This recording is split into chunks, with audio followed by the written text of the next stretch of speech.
Chapter 7. There are many types of books in the world, which makes good sense because there are many types of people, and everybody wants to read something different. For instance, people who hate stories in which terrible things happen to small children should put this book down immediately. But one type of book that practically no one likes to read is a book about the law. Books about the law are notorious for being very long, very dull, and very difficult to read. This is one reason many lawyers make heaps of money. The money is an incentive. The word incentive here means an offered reward to persuade you to do something you don't want to do, to read long, dull, and difficult books. The Baudelaire children had a slightly different incentive for reading these books, of course. Their incentive was not heaps of money, but preventing Count Olaf from doing something horrible to them in order to get their heaps of money. But even with this incentive, getting through the law books in Justice Strauss's private library was a very hard task. "Goodness," Justice Strauss said when she came into the library and saw what they were reading. She let them into the house, but immediately went into the backyard to do her gardening, leaving the Baudelaire orphans alone in her glorious library. "I thought you were interested in mechanical engineering, animals of North America, and teeth. Are you sure you want to read those enormous law books? Even I don't like reading them, and I work in the law." "Yes," Violet lied. "I find them very interesting, Justice Strauss." "So do I," Klaus said. "Violet and I are considering a career in law, so we're fascinated by these books." "Well," Justice Strauss said, "Sunny can't possibly be interested.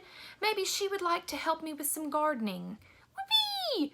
Sunny shrieked, which meant I'd much prefer gardening to sitting around watching my siblings struggle through law books. "Well, make sure she doesn't eat any dirt," Klaus said, bringing Sunny over to Justice Strauss. "Of course," said the judge. "We wouldn't want her to be sick for the big performance." Violet and Klaus exchanged a look. "Are you excited about the play?" Violet asked hesitantly. Justice Strauss's face lit up. "Oh, yes," she said. "I've always wanted to perform on stage, ever since I was a little girl. And now Count Olaf has given me the opportunity of a life to fulfill my dream. Aren't you thrilled to be a part of the theater?" "I guess so," Violet said. "Of course you are," Justice Strauss said, stars in her eyes and Sunny in her hands. She left the library, and Klaus and Violet looked at each other and sighed.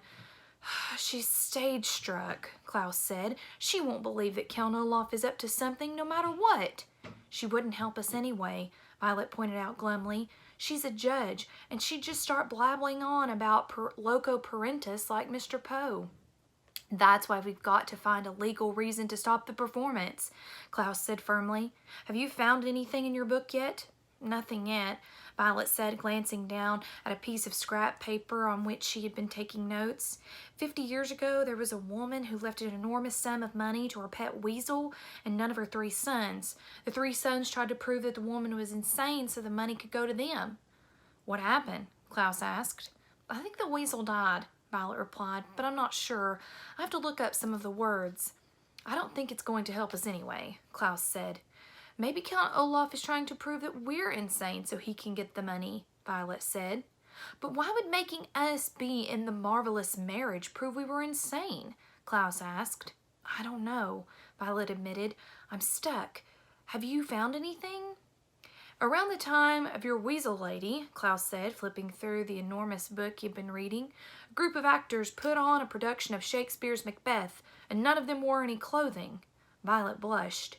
"You mean they were all naked on stage?" "Only briefly," Klaus said, smiling. "The police came and shut down the production. I don't think that's very helpful either. It's just pretty interesting to read about." Violet sighed. "Maybe Count Olaf isn't up to anything," she said. "I'm not interested in performing in his play, but perhaps we're all worked up about nothing. Maybe Count Olaf really is trying to welcome us into the family." "How can you say that?" Klaus cried. "He struck me across the face." "But there's no way he could get a hold of our fortune just by putting us in a play," Violet said. "My eyes are tired from reading these books, Klaus, and they aren't going to help us. I'm going to go out and help Justice Strauss in the garden." Klaus watched his sister leave the library and felt a wave of hopelessness wash over him. The day of the performance was not far off, and he hadn't even figured out what Count Olaf was up to, let alone how to stop him. All his life, Klaus had believed that if you read enough books, you could solve any problem. But now he wasn't so sure. "You there," came a booming voice, coming through the doorway, startling Klaus out of his thoughts. "Count Olaf sent me to look for you immediately. You are to return to the house right now."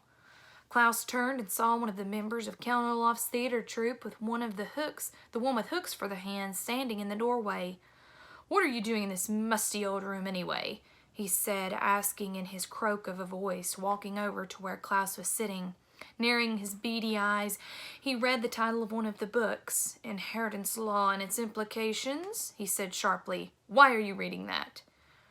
"Why do you think I'm reading it?" Klaus said. "I'll tell you what I think." The man put one of his terrible hooks on Klaus's shoulder. "I think you should never be allowed in this library again, at least until Friday. We don't want a little boy getting big ideas. Now, where's your sister and the hideous baby?" "In the garden," Klaus said, shrugging off the hook on his shoulder. "Why don't you go and get them?"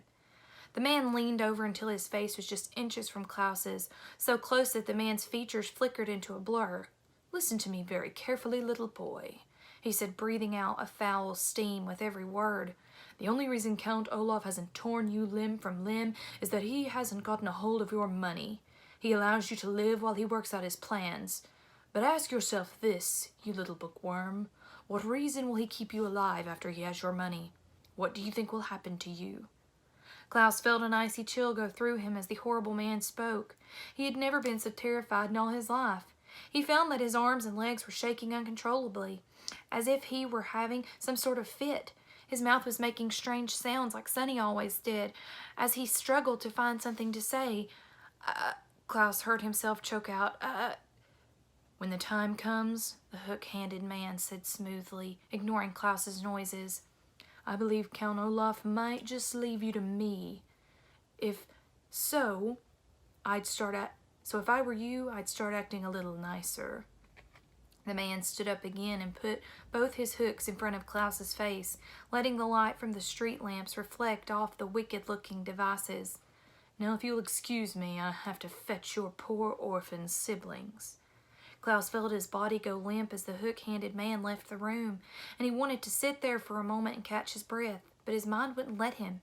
This was his last moment in the library, and perhaps his last opportunity to foil Count Olaf's plan. But what was there to do? He heard the faint sounds of the hook-handed man talking to Justice Strauss in the garden. Klaus frantically looked around the library for something that could be helpful. Then, just as he heard the man's footsteps heading back his way, Klaus spied one book and quickly grabbed it. He untucked his shirt and put the book inside, hastily retucking it just as the hook-handed man re-entered the library, escorting Violet and carrying Sonny, who was trying without success to bite the man's hooks. "I'm ready to go," Klaus said quickly, and walked out the door before the man could get a good look at him. He walked quickly ahead of his siblings, hoping that nobody would notice the book-shaped lump in his shirt. Maybe, just maybe, the book Klaus was smuggling could save their lives.